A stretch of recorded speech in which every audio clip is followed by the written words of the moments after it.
Now look at Part 1. Part 1. Hear a conversation between a travel agent and a customer. The customer wants to book a coach ticket. First, you have some time to look at questions 1 to 7.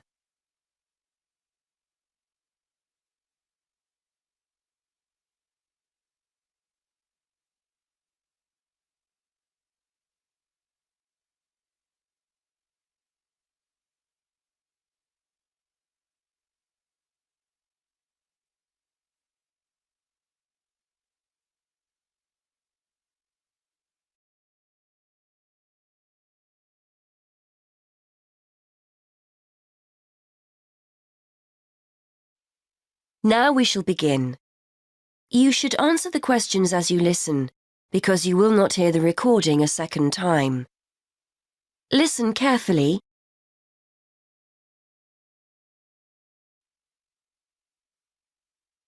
Good morning. I'd like to book a coach to London. I was hoping you had something available this Saturday afternoon. Good morning, sir. Take a seat and I'll just check for you. Yes, we still have several free seats for Saturday. Where will you be leaving from?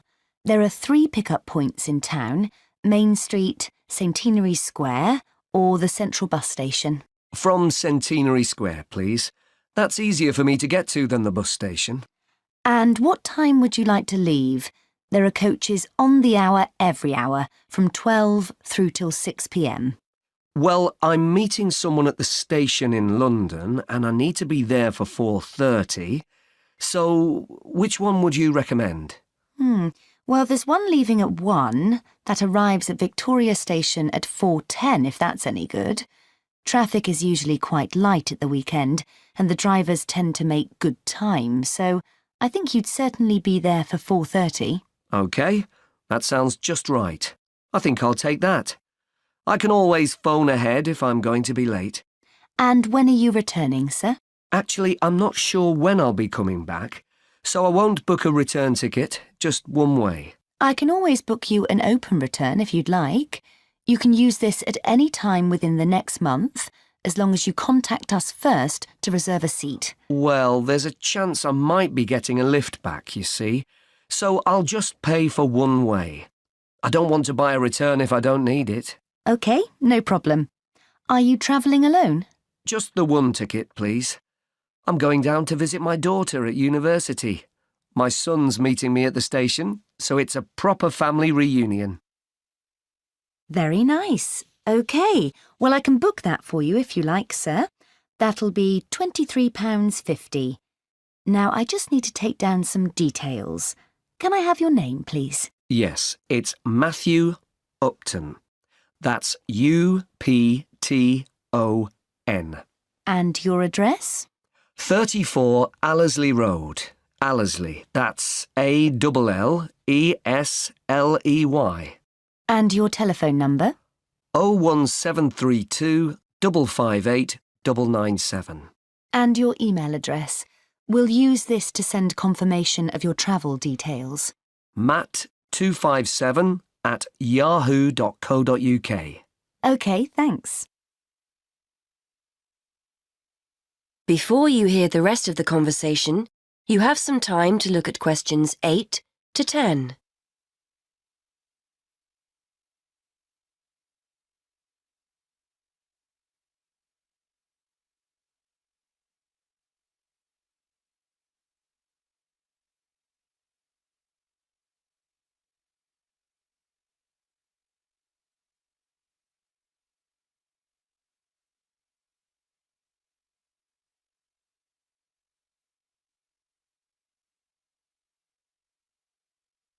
Now listen and answer questions 8 to 10. Before I forget, I'll be taking a little luggage. Is there a set luggage allowance? We offer a very good luggage allowance. You can take 2 suitcases as long as they're no more than 20 kilos each. That's 40 kilos in total, and 1 small item of hand luggage on the coach. Most people find that more than adequate. Any additional items carry an extra charge of £10 for each bag. I certainly won't be taking that much, so I should be okay. I was worried I might be taking too much. Would you like travel insurance included with your ticket? It's an additional £2. No, I don't think so. No problem. It's not compulsory. OK. How will you be paying? Actually, I've been having trouble with my debit card today, and I've left my checkbook at home, so I'd better pay in cash. You'll give me a receipt, won't you? Certainly, and we'll send confirmation to your email address as well. So that's £23.50, sir. If you just wait a minute, I'll print you off a receipt.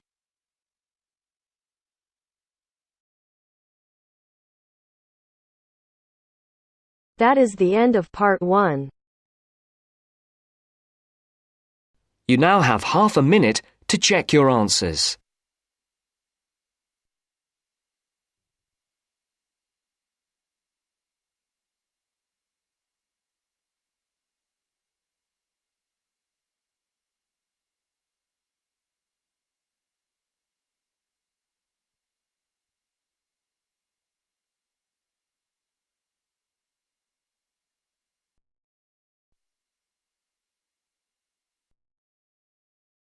Now turns to part 2. Part 2. Listen to the whole survey in the correct order and answer the questions. First, look at questions 11 to 14.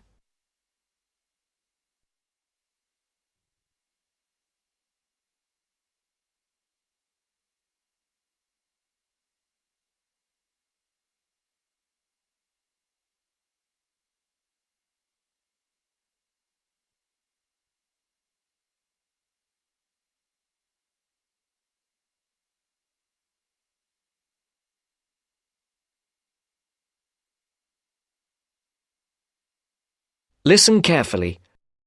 Excuse me. Good morning. We're students from St Anne's School and we're doing a class survey.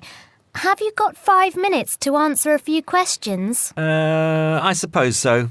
What are the questions about? About spending habits, people's attitudes to money and what they spend money on. Well, yes, OK, but only 5 minutes. Thank you. OK. First of all, if you don't mind answering, what income band are you in? You just need to say low, average or high. Oh, that's difficult to say. I don't know how much everyone else makes. I'm certainly not poor, but I'm not rich either.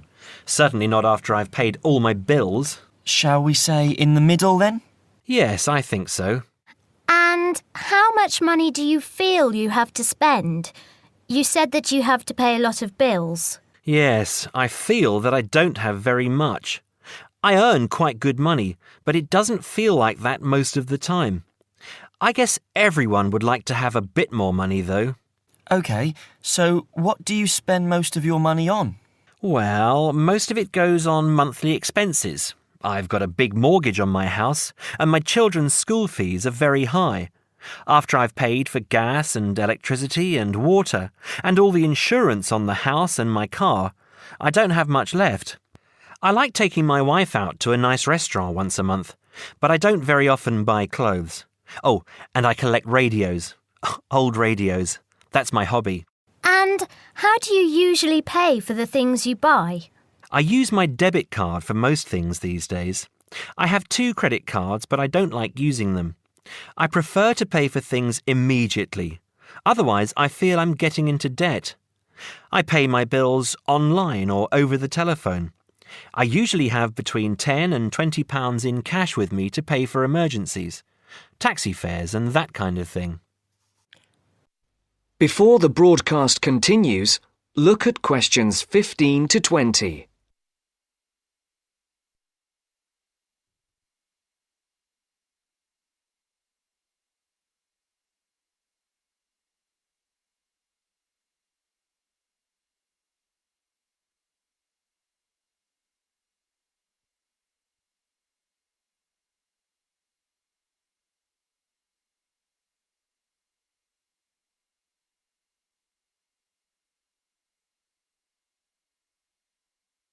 You will now listen to the second part of the talk. What do you think is good value for money? Not very much, to tell you the truth. Everything seems to cost more than it should these days. I think my telephone and internet broadband package is good value for money, though. That's my telephone line, any number of national calls and unlimited internet use for only £22 a month. I think at least one member of my family is online for an hour or more every day. I think £22 is a very good deal. And what do you think is a waste of money? Personally, I don't understand why anyone buys a new car. They are so expensive, and as soon as you drive them out of the showroom, they're worth £3,000 less. Perhaps I'm just saying it because I can't afford a new car myself, but to me, it seems so much more sensible to buy a good second-hand car for half the money. Do you ever buy anything you can't afford? Yes, I collect radios, old radios. I have 9 now, and they're quite expensive. I paid £350 for a 1950s radio last month. I didn't have much money for the rest of the month after that. My wife thinks I'm crazy, but it's important to treat yourself occasionally, don't you think? My wife buys nice perfume and lots of clothes, and I have my radios. OK, so finally, would you say that you're a spender or a saver? Well, as I said, I don't really have much to save, but I guess I'm a saver rather than a spender.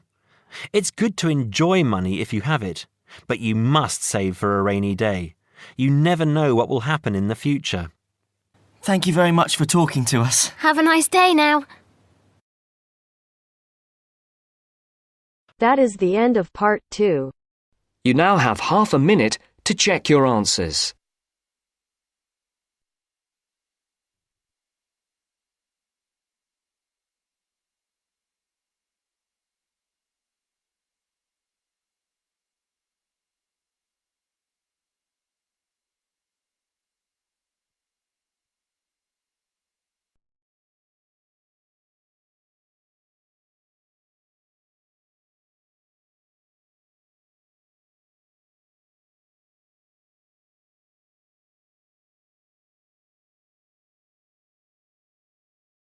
Now turns to part 3.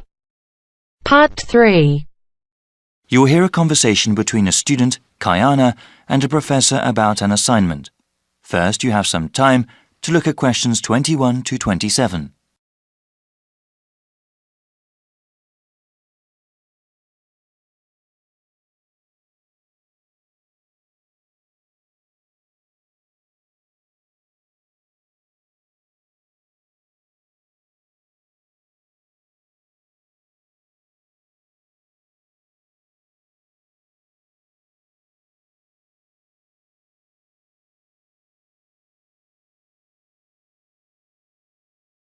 Now listen carefully and answer questions 21 to 27. Hi, Dr. Reed. Are you busy right now? Do you mind if I come in for a second? Hey, Kiana. No, I don't mind at all. Thanks. I just wanted to say that I'm enjoying your urban studies course and that I'm having some trouble with the first assignment. Okay, no problem. What do you want to ask? This is my first time writing a paper of this length. All right. What sort of trouble are you running into? Well, writing more than 10 pages is actually turning out to be quite a task. I've been rereading some of the material, and I'm just not sure how to approach the assignment. Yes, it takes some time to get used to academic writing assignments. More time than I expected, really. I also want to do a really good job on the assignment. I don't want to put a half-hearted effort into it. I'm glad to hear that. I'll say that these assignments get easier to manage as time goes on. That's a small relief. I mean, it gets easier to plan the assignment and to organize one's time, but it still takes hard work and a sincere effort to produce a good piece of academic writing. My role is to guide you to the readings I think are the most relevant and to give you tips on managing your time. Okay, could we talk about the readings then? Sure. We can go over them. I guess I want to ask about the Coal House text first. It seems like a pretty interesting book. But sometimes a bit over the top, no? I would recommend reading just the first part of the book. It's the most relevant to the assignment that I gave you. The rest of the text goes on about a topic we will cover later in the semester. All right, I'll just read the intro then. As for the Peely article, oh, did you read that one? Yes, I accessed it online and then printed it out. Okay. I would recommend you review that again. Also, remember what I said about the Liebskid article? I think you told the class to focus on the research methods, right? Yes. She approaches the problem in an innovative way. Let's see. For the Gary article, I think you should... Let me see. I think it would be best for you to read just the conclusion. Just the conclusion. I see. Yes, I would ask you to read the whole thing, but this way would be more efficient. Speaking of which, you should not bother reading the Wolfson article. Yeah, it didn't seem particularly relevant to the topic. Let's see. Any other reading you wanted to talk about? Let me see. Yes, the Cudler article. What do you think of that one? Ah, yes. How could I forget? That one is pretty central to the topic. I really think you must go over it again. Before you hear the rest of the conversation, you have some time to look at questions 28 to 30.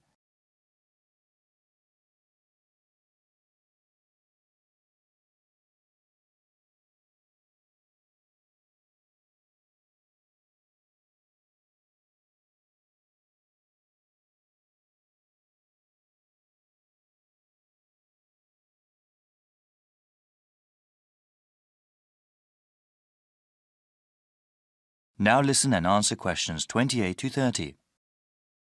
All right. Is there anything else you wanted to ask about? Yes, I wanted to ask about the line graph that you provided. It seems that the legend identifying the different parts is not there. Ah, it must not have been photocopied correctly. Here, let me explain them. They all represent percentages of the population in Manassas, okay? Line 1 here at the top is the percentage of people who were born in a foreign country. Born outside the country. Okay, and this one? The next line down, line 2 refers to the percentage of people with citizenship. All right, got it. Those making a middle-class wage are represented by the 5th line down. Okay, middle-class wage earners. And the line number 4? That is the percentage of people with a college education or higher. All right, and the one in the middle? That one is the percentage of population who are married and have children. Got it. Thank you so much, Dr. Reed. I really appreciate your help.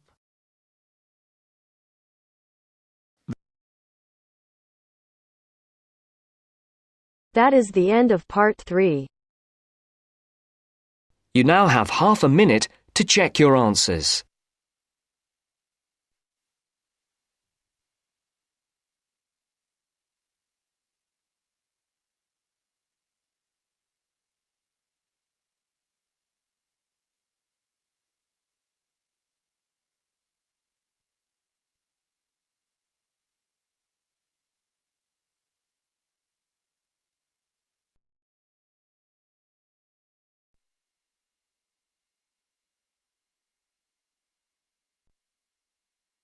Now turns to part 4. Part 4. First, you have some time to look at questions 31 to 40.